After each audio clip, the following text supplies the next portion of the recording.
কয়েক লাখ যে central force নিয়ে আসবেন তাদের খাওয়াবে কে?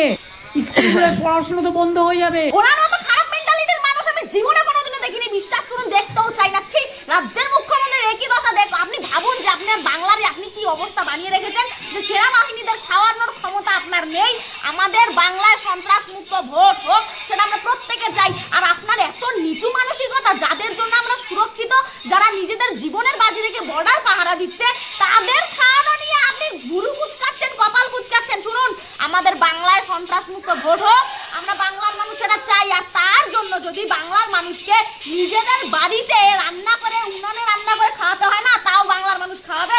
কিন্তু সেনাবাহিনী বাংলায় থাকবে, বাংলার মানুষের জন্য থাকবে। আপনার দয়া দাক্ষিণের দরকার নেই। আর খুব চিন্তা হচ্ছে স্কুল বন্ধ হয়ে যাবে। আরে গিয়ে দেখে আসুন, সরকারি স্কুলে কটা বাচ্চা পড়তে যায়, আগে থেকেই ওই স্কুল বন্ধ। নতুন করে স্কুল বন্ধ করানোর কোনো দরকার নেই। আপনার যে মানসিকতাটা কতটা জঘন্য আর কতটা নিচু, সেটা বোঝা গেল আপনার এই কথা দেখছি।